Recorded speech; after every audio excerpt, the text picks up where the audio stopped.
Are you stuck in the endless scroll of social media, feeling overstimulated and constant brain fog? Today's video is going to be your guide. Break free from the cycle of doom scrolling. Actually live your life with purpose and clarity.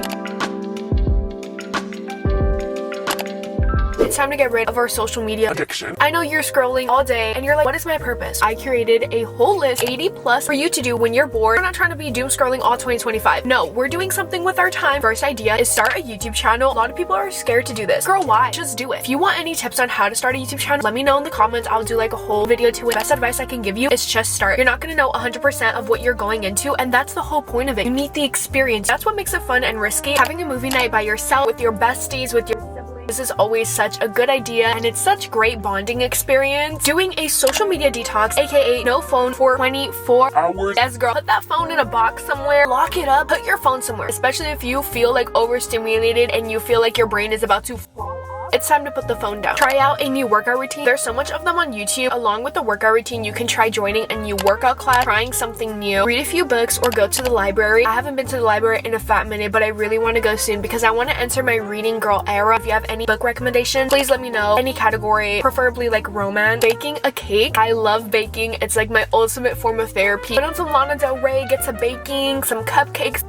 You're gonna have the time of your life. All day dedicated to self-care, taking care of yourself, whether that's high maintenance, low maintenance, making sure that you're in check with yourself. And if that's getting yourself a coffee, taking yourself shopping, whatever form of self-care that is to you, then you go and do that. Journal about your thoughts, dreams, hopes, intuitions. Journal about anything. Write down anything in that journal. I'm telling you, it will be your #1 best friend. Go out for a little hot girl walk, put on your headphones, listen to a podcast, music, and just, feel the vibes. Feel outside, feel the breeze, the fresh air. And it's also really good to get out of your house once in a while. Make a playlist on Spotify. This can be curated to whatever type of mood you're feeling. If it's a sad playlist, a happy playlist, if you're cruising around, driving in your car, make a playlist for that, or make a playlist for when you're showering, literally anything. Create your ideal morning routine. What time do you want to wake up? Is it going to be 5 in the morning, 7 in the morning? And what are you going to do when you wake up? There are so many morning routines out on YouTube that you can go and get inspiration from. You can try waking up at 5 a.m. for a whole week straight and just see how you are going to be feeling mentally, emotionally. You never know what if you end up liking it. Making an iced coffee at home. I love doing this because it's like a little me time. I can really take my time with it, add in as much syrup, sweeteners as I want. It doesn't come out as good as a coffee shop coffee, but you know what? It's about the experience. Make a life scrapbook. This is where you can print out pictures, you can buy cute little pins and stickers. Hobby Lobby, Big Lots, like any scrapbook store. Just create kind of like a little life binder so you can always be remembered of the memory. If you're anywhere from like 16 through 18, now is probably a time where you want to start looking for internship, looking for jobs, or whatever profession you want to go into. There's always people hiring for internship. Learn how to edit YouTube videos, or just learning how to edit in general. This is such a great skill to have, and honestly it can help you out so much in the future, whether it's like a side hustle opportunity or just a project for yourself or school. I feel like editing is such an underlooked skill, and yes, it is hard, but once you take the time to really learn it, then it becomes amazing, and it becomes kind of like a story that you're telling. I've gotten a few questions like this, but the editing app that I actually use is Final Cut Pro. It's just amazing. Starting a side hustle business. Start this with your bestie, by yourself, your siblings. You can honestly turn anything into a side hustle because there's always somebody that is looking for something. Whatever small business you want to start up, girl, I say to just do it. You don't know the results until you actually try. Get up early and watch the sunrise. This is always such a beautiful, enjoyable thing. Really just taking in the sun's beauty, God's creation. Meditate at a park. Visit new coffee shop, and you never know what coffee shop is gonna be your go-to, gonna be your regular, like just discovering small little shops as well. Do a major deep clean of your room. Mine definitely needs one. Just clean your room if you need to, put on some of those cleaning videos on YouTube, and I promise it will get you actually so motivated to clean your room. Make some cute Pinterest jewelry, cute necklaces, earrings that you can make. It's just a nice little hobby. Record talking sessions to yourself. I like doing this on my MacBook where I literally pull it out and I'm yapping about absolutely anything. This can be about problems, your life, good things, bad thing, literally anything. If it's just something that you need to let off of your chest, and I promise watching it back like months later, you're gonna be in such realization because you grow so much within the time frame, and it's just beautiful to look back on. Create a haircut routine specifically for your hair type. Grow out your hair. You want to make it more thicker, you want to cut your hair, grow closer to God. Get your life together. Put on one of those motivational, productive vlogs where other girlies get their life together so they can inspire you and motivate you to do the same, because I promise it helps if you actually watch somebody else doing it. Go berry picking. I have nowhere like that here, but if you have anywhere like that where you're from, highly recommend, because it just looks so freaking cute. Getting your little basket, picking out little strawberries, put together your skincare routine. If you don't have one already, I would say to just get a few non-harsh products that are going to work for your skin. Don't get something just because somebody else is persuading you or just because everybody else has it. Get something that you're actually going to use. Create your perfect routine. This is like a perfect day in your life. What does it look like, or what does your dream self look like in the future? Throw yourself in a yoga class or do some at-home yoga. Really stretch your body, get your joints moving. Enter your healing girl era. That's a journey that I am currently on, and it has its ups and its downs, but basically your healing girl era is where you really prioritize yourself, take care of yourself, put yourself above anybody else, because we cannot be putting other people above us in 2025. That's not how that works. We're putting ourselves first. Find a new podcast to listen to. My personal recommendation, Anything Goes, A Better You, pretty basic. I have so many podcasts that I love listening to for education, entertainment, self-love. Go self-care shopping. I love to do this at Target, and I always like to give myself a budget of like $75 or $100, and I feel like that creates your own perfect little hygiene body care routine. It definitely costs money. It's not as expensive as if you were gonna go to Ulta or Sephora. Create a 2025 vision board, looking on Pinterest, scrolling, and looking at just things that really catch your attention and want to embody this year that you potentially want in the future. Also go to like a CVS or Walgreens, print out the pictures, put it on a little poster board, and it's just gonna look so cute. I currently have mine up in my room. Would not stop talking about it. You guys are probably annoyed of it, but I just love it so much. Go traveling by yourself or with your bestie. I may or may not have some travel plans coming up in 2025. Nothing is solidified yet, but it's just, you know, throwing it out into the universe. Save your money for a specific goal that you want. For example, if you want to move out, you need to save your money. You want a new car, save your money. If you want to buy yourself something that has been on your wish list for a while, save your money, and I promise you're going to be so proud of yourself once you've actually accumulated that. Have a full-on bed rot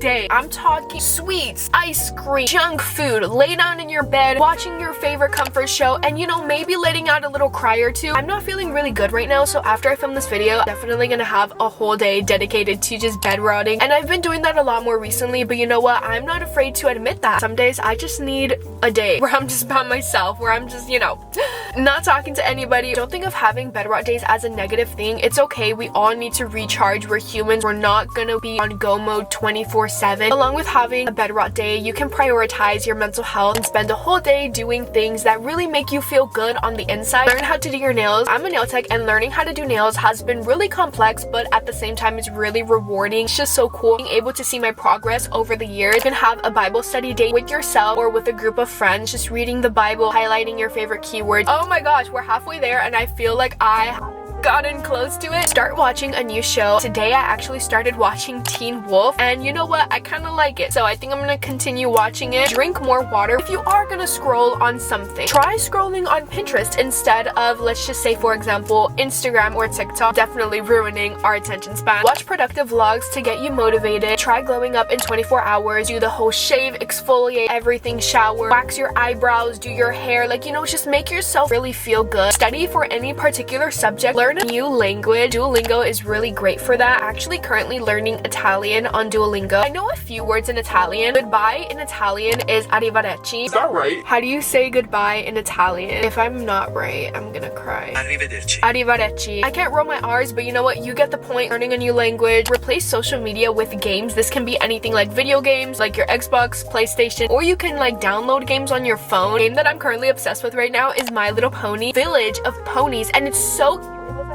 fixation when I was in 5th grade, and I always uninstalled it, reinstalled it, and whenever I get bored, install it again, and it's like really a serotonin boost. So highly recommend downloading any games. I also really like Subway Surfers. A new hobby that you can get into is coloring. It's so therapeutic. Do not underestimate coloring, and I highly recommend, if you're gonna do that, to buy some good quality marker, because I just love how the ink is like on the paper. Try cooking or baking a new recipe. Chicken Alfredo, pizza, cookies, cake, like just try it all. Create new goals for yourself and what you want to accomplish in 2025. Now, if you haven't done any prep for 2025, and if you're just taking it another year, if you're like, to just try making a little bit of goals for yourself just to hold yourself accountable for what you want in life. If you haven't already, find your passion. What is something that you really would love and would potentially want to make a career out of it? Or even if you don't want to make a career, even if you just love something, what is your true passion? What are you so passionate about that you can literally do non-stop every single day? Buying yourself a new wardrobe, this can get really expensive and really pricey. But if you have the money, if you're saving your money for a goal for like your new summer wardrobe when it comes, highly recommend. It's a good investment for yourself to feel good, to look good. Do a closet clean out. Get rid of your old clothes, giving them away, donating them. You can write yourself a poem, or you can write a poem to somebody else. This can be like a little love letter to somebody that you adore or admire. Practice a new skill. Painting, watercoloring, knitting, all those things are so time consuming, but yet I feel like they give so much peace. Practice deep breathing exercises. For example, like breathe in, breathe out, hold for a certain amount of seconds. Learn a new dance routine. As cringe as this may sound, I love dancing and I love creating dance routines. I'm not good at dancing, but I do love it. Join a local club or a hobby group. This can be the chess club, library book club, anything in your city that has like, you know, little clubs, free clubs. Explore riding a bike if you haven't already, or if you don't know how to ride a bike, maybe put that as one of your goals this year to learn how to ride a bike. Do a complete room transformation. Reorganize and revamp your room. Maybe buy new room decor. Try out a new makeup routine or trying out a new makeup trend. Get really creative with your makeup look. Learning different hairstyles and what suits your hair the most. Plan a sleepover with your besties. Get a bunch of snacks. Get your to-be watch list. Covers, the blankets. Maybe make a fort. You can also make friendship bracelets for you, for somebody else. Take an everything shower. Everything showers are like probably the longest showers to ever exist. I swear I'm in there forever. I go in there really happy and then I walk out of there just like a pruny old grandma. But you know what? At least everything is clean, shaved, and exfoliated. Rent an Airbnb/hotel room. If you're gonna do this with a friend, you can go half, or with a group of friends, you can obviously split it in ways. This is a nice little escape of your reality. If you have somewhere nice like a beach or something and you want to rent an Airbnb, just a nice little getaway for the weekend. Buy yourself a digital camera to take pictures. If you are an aspiring photographer or you just want to keep the moment alive for as long as possible, taking pictures and the cute Polaroid pictures, finding your aesthetic, finding yourself. We are always changing. We're always evolving. A year ago from now, we were a completely different person. We are always constantly changing and evolving. Take yourself out on a solo date. You deserve to treat yourself with love, and the only person that can give you that is yourself. You shouldn't go out seeking validation or love from any type of relationship or person, because you are truly the only one that can give that to yourself, and you have to be satisfied with that in order to receive it from anybody else. Go for a cruise around your city. I love doing this and I do this daily. I'm probably gonna go for a cruise right now. Blast my music, listen to some R&B, maybe get a little sweet treat, a little meal, and it's just a vibe. You know, you're just with yourself, spending quality time. Go to a coffee shop and get some work done. Be productive, take your laptop, run errands that you have been putting off. This can be like go get gas, go to the grocery store, go pay this bill. Like simply getting out of your house, trying out new beauty products. There's always new stuff being released every single day. Like I'm telling you, every day, and it's crazy, right? I'm not trying to promote or support overconsumption at all, but if there's a product that you have been keeping your eyes on for a while and it's like within a reasonable price, I say just why not treat yourself. This is not me saying get every single product that is launching. If you do want something, it's not bad to reward yourself. This one is really good, and I wanted to put this in here because it's always good to keep your mental health in mind whenever you're thinking of making a new hobby or activity for yourself. Walk away from anything that doesn't align with you. If you truly have a bad feeling about something or you don't want to do something, and even if you try it for a split second, you try it for 1%, as long as you just try something, you don't have to stick with it. It's okay if you tried something and it's not for you, that's fine. Just always know that you're going in with the intention of, does this make me happy? And if you're doing something and it doesn't make you happy, it's probably not for you. Starting out a new journey. This can be anything really, a workout journey, a weight loss journey. Anything you want to do is a journey within itself. So as long as you just start something and you're like, yes, I'm gonna do it, you're already starting your journey, and I'm so proud of you for that. Have a chill, cozy night routine. You can also have a little girls' day. Me and my friend love to do this thing where we just go to a coffee shop. We're just talking the whole freaking time about our day, about our life, how we're feeling, and it's really just amazing catching up with a friend and having somebody to talk to. Oh my god, I think I was in my feelings last night. It says here, watch a sad movie and let out a good cry. And you know what? I stand by that. I don't know if I should be advising to cry, but it's like, girl, sometimes you need to cry. If you need to cry, it's okay. Starting a new website, if you want a business, you want to be an entrepreneur, I know Shopify is really good for that. You know, starting a business. Along with starting a business, you can even start a podcast. A lot of you guys have actually told me that I should start a podcast because I talk so much. I love podcasts, don't get me wrong, but I feel like right now, at this very moment, strictly focusing on growing my YouTube community and my YouTube channel, focusing on making better YouTube videos for you guys. So I feel like adding something else to that plate, it would really disrupt the whole momentum I have going on. But I will say this, I'm not opposed to starting a podcast in the future, so you know, just keep that in mind. The last thing that you can do when you are bored, instead of mindlessly scrolling, instead of consuming social media, the negative, the positive, everything about it, the overstimulation of it, you can take some time off of your phone and you can really find yourself. Stay true to that. This includes doing hobbies that you've never thought that you would do, trying out new things, saying yes to things more often. Finding yourself has no right or wrong answer. Whatever you want to do with your time, you go ahead and you do that, focusing on yourself and realizing that this is your life, this is your journey. Whatever dream or goal you have, you can accomplish it, but I promise you, if you're just on your phone all day, scrolling, becoming bored, not taking any action into those goals, I don't think you're gonna get anywhere. You need to put in the work if you want there to be change. If you really want to end your social media or your phone addiction, what I did personally, and I'm not saying you should do this, but what I did personally was just deactivate my Instagram account for a few months, and it was hard at first, definitely was. And yes, I do scroll on YouTube Shorts, okay? My screen time has now significantly gone down. Last week's average screen time, 1 hour and 56 minutes. I haven't been on my phone, I've been putting it down, focusing on other things, focusing on living my life. I think taking in content from, let's just say, TikTok versus YouTube is a totally different thing. So I really try my best to stay out of that toxic cycle of social media. Obviously though, you need balance. This is not me telling you to completely cut it out of your life, to take some time off of your phone and not be so reliant on it. Thank you guys so much for watching. If you made it to the end of the video, comment down below this strawberry emoji. Don't forget to like, subscribe, comment, and I love you guys so much. I'll see you in my next video. Bye!